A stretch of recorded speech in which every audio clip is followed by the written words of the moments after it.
The Last of Us. I debated whether or not to make any videos about this. Bottom line is, I'm a fan of the game. I'm a fan of both games for the most part. And I was going to watch the show anyway, so I wanted to watch the first episode and check out basically the adaptation and see what they chose to do or not do.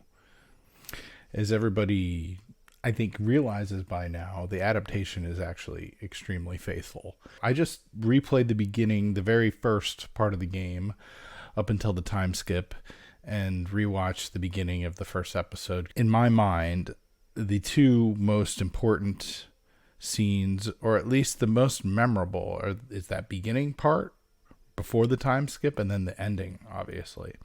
They nailed the beginning.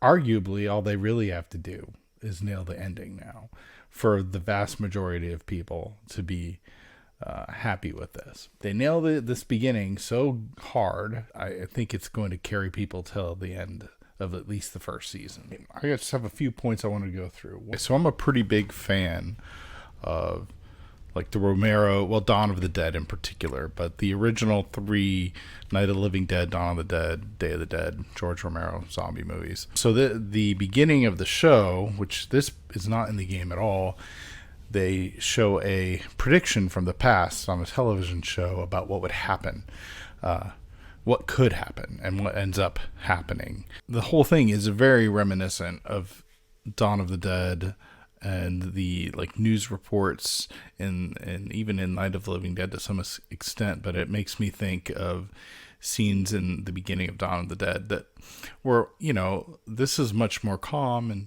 whatever, relaxed, but it's just, I think it's calling back to that a little bit. I appreciate that. This infection, this disease comes out of, it's not even really a disease technically, but it comes from fungus. And it comes from fungus like taking over and controlling like human bodies. So he predicts that, and you know, of course, connects it pretty directly, but without saying the words, right? He connects it to climate change, basically, which is a very, very smart move, I think, considering how fearful people are of that, of the earth warming up. And I think that'll stir up for a lot of people feelings like, oh, this is like plausible. So it starts to feel less fantastic because of that. I don't necessarily agree that you know, the warming of the earth is likely to cause something like that. As far as I know, the earth has been warm enough for that something like that to happen before, and it hasn't. But I don't know, maybe not. I don't really know. But it is enough to make it feel more realistic, which is genius, and it plays on current fears, and it also plays on, because they have a second scientist who actually talks first, it plays on the current but recent past with COVID and our potential for a viral pandemic. It plays on that to the point where the scientist who is talking about the fungal possibility says he's completely not afraid of the viral possibility because humans have been dealing with viruses forever, and that while, yes, large portions of humanity may die when a new virus comes into play, but we always end up winning. Whereas with the fungal situation, apparently there's no winning, according to him, which those comments should play in to the later events of this story in one way or another. So we shall see if his words come back into play or not, or how they deal with that, because that's a relevant comment, whether or not it's possible, right? I think the way they handled it, they gave people who are fearful of our current scenario, as well as the people who are less fearful of it, like stuff to pick on, and then gave us an even potential scarier scenario, and then tied it to climate change to make it feel possible, which probably would scare the crap out of like people watching this who don't know the story, and they hear that, the first thing they hear that like sets the stage. It was a very, very well thought out move, I think. So anyway, that's a big change in a way, but it's a it's a good one, just from a storytelling perspective. The next point I want to make, we start off in both instances, game and show, with Sarah. In the show, for a while, she feels like the main character of the show. And in the game, that is basically the case as well, because you're actually playing as her. I appreciated that. It's a little subtle thing. It's a really, really good idea to make it feel that way, especially considering the way the game starts, with you're in control of Sarah up until a certain point. So the titles are in slightly different places, but they're both in effective places. The titles happen earlier here than they do in the game. That's kind of more fitting with the format of a television show. The game starts a little later in the storyline. We get a little bit more time with Joel and Sarah in the show, which I appreciate. For instance, the whole breakfast conversation is not in the game. There's some differences in terms of the neighbors. You get a lot more of them, and they're different neighbors than in the game, apparently. The dog in the show is hinted at slightly in the game, but you never see it. You just hear it. The neighbor thing, though, is used to good effect, especially considering some later stuff in this episode, but also what if you've played the games, what you know is coming later in both games. Particularly in the second game, this is something that's going to get flashed back on, I think, because you have Joel coming home to the neighbor in the show. You have Joel coming home to the neighbor attacking the daughter, and Joel kills the neighbor in front of Sarah, his daughter, and you see her reaction to it. It's like she's horrified. Later in the same episode, you see Joel take out a guard in front of Ellie, and Ellie's like fascinated by it, and maybe kind of likes that he's protecting her, right? So that's going to come into play, and there's at least, well, there's more than one, but there's one major scene, assuming they stick to the story, where that's going to come into play again. And then for Ellie later, again, I think there's even more potentially. I mean, this stuff's going to build this. It's almost like a traumatic memory thing that they could build off of, and it's very smart writing.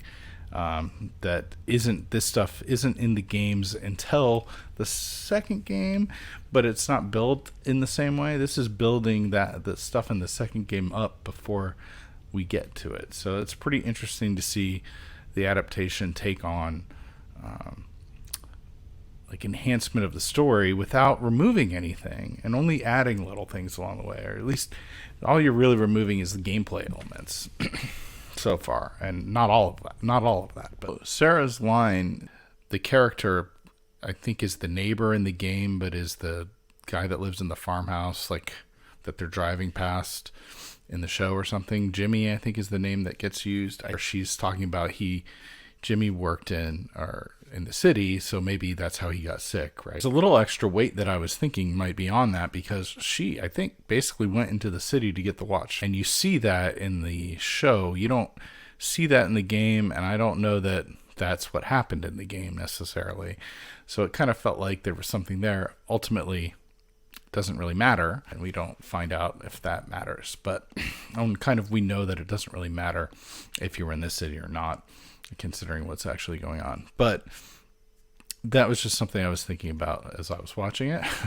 Ultimately, I think so far, just based on the first episode, this is an adaptation done the correct way. And the more I think about it, this is how I'm currently thinking about what's a good adaptation, is that it is additive, and whatever it is you do take out, it doesn't actually remove anything from the end product that was present in the source material. You're adding to it, you're fleshing things out, you're deepening it, but you're not actually removing something unless there's a good reason to. But a lot of the stuff recently, that's not the case. I mean, for instance, the Wheel of Time adaptation removed all kinds of stuff and added things in its place that weren't there, or fleshed out things that weren't fleshed out in the books, while removing things that were really important or things I wanted to see. So I didn't really appreciate that kind of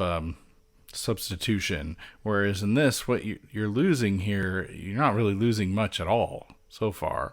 And the changes that are there either don't matter because they're superficial, and in the case of like a race swap or something, it's just the person acting in the role is so good, it doesn't really matter, and it doesn't affect the story, and it's not being pointed at like, hey, look, we did a good thing, pat us on the back. It's so far that's not going on, so that's positive. And the stuff they did add is just sort of like fleshing out what's already there. It's a really good way to do it. Now, this opening scene there's a lot of room for that. I think arguably the path forward, there's all kinds of room for stuff to be changed, but what I've decided to do, I just played through a portion of the game that the at least first half of the episode covered. I may play through the game as I watch the show just to see how I feel about the adaptation as we go, because the middle part of the game, other than the beginning and the ending, it's a blur for me anyway. So I'm not going to be able to notice too much or know when they completely deviate if they do. And it's more fun for me if I'm going to go ahead and watch it and maybe make more videos. It'll give me something to talk about. It makes the show more fun to watch. And if I end up not liking it at some point, I'll have something to compare it to, because I liked the first game a lot and I liked most of the second. So, and once we get to the second game eventually, because I'm pretty sure this show is going to continue, we'll be able to get into that, which will be interesting, and see if they change anything, because there's an opportunity to maybe change exactly how certain things happen that I didn't appreciate. So maybe they'll try a different way. Maybe they won't. It's on the table. We'll see what happens. Let me know in the comments below if you'd like more Last of Us videos. I might do it anyway, but if somebody tells me they want more, it'll be more likely. And if someone tells me they don't want more, it'll also be more likely. So I guess chances are remaining silent is the most likely way to get me to not do more. But I might just do it anyway, because tiny channel, it's all throwing stuff into at the wall at this point anyway. Like and subscribe if you're liking this, or if you're not. And if you're not and you're still here watching this, thank you. I don't know why you kept going, but I do appreciate it. See ya.